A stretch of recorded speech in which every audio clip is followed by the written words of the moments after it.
Apa benda yang kecoh sangat pasal isu pembinaan masjid atas tanah Jekyll ni? Saya sangat tak setuju dengan keputusan kerajaan untuk bagi tanah secara percuma seluas 4,000 kaki persegi kepada kuil yang kena pindah ini. Hai, inilah masalah saya berterupa Perikatan Nasional ni. Dahlah sengaja mengelirukan fakta, tiupkan api perkauman. Apa benda yang korang nak capai sebenarnya ni? Kena ingat tau, negara ini negara berbilang kaum. Ini Sanusi.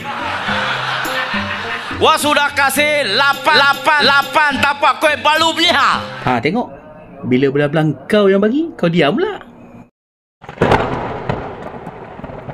Assalamualaikum warahmatullahi wabarakatuh. Salam sejahtera dan salam madani. Saya sebenarnya heran kenapa mesti sebelah Perikatan Nasional punya jurucakap, geng-geng budak-budak saya berterupa diorang ni lah. Mesti kalau diorang nak lontarkan isu, mesti kena sentuh isu perkauman, isu agama, isu-isu sensitif macam ni yang diorang suka main. Saya sebenarnya tak faham kenapa diorang suka sangat sentuh benda-benda macam ni. Saya nak sebutkan secara sepintas lalu, secara ringkas. Tanah yang di mana kuil itu berdiri hari ini adalah dulunya milik DBKL. Kemudian dia menjual kepada Jekyll, Jekyll beli. Jekyll berhasrat untuk membina masjid. Bayang tuan-tuan daripada tahun 2020 tau. Tuan-tuan tengok 2020 ni semua geng-geng Perikatan Nasional dan Pemangang yang duk urus negara ni, diorang kerajaan pada waktu tu, babe. Tapi ada kita lihat Tan Sri Muhyiddin ke, Pak Mail ke, ataupun so-called penasihat SG4 ke, tak ada seorang pun pada waktu itu pemimpin-pemimpin Perikatan Nasional rasa nak selesaikan isu ini. Tak ada. Hari ini tiba zaman Datuk Seri Anwar Ibrahim jadi Perdana Menteri, maka dia ambil tindakan berani, dia selesaikan isu ini. Tapi tomahan jahat pembangkang apa dia? Konon dia kata kerajaan beri tanah secara percuma.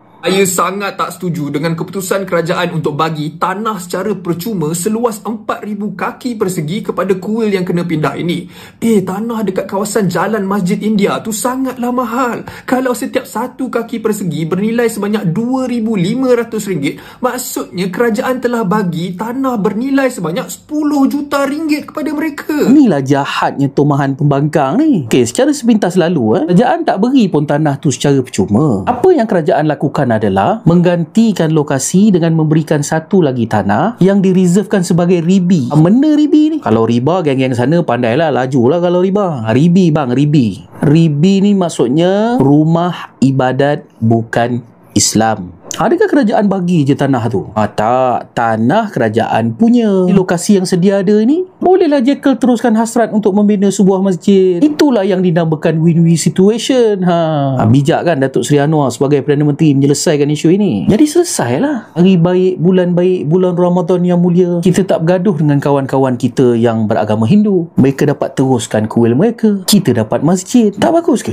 Yang tak bagus ni pembangkang. Kau faham tak ni? Kalau kau faham, bagus.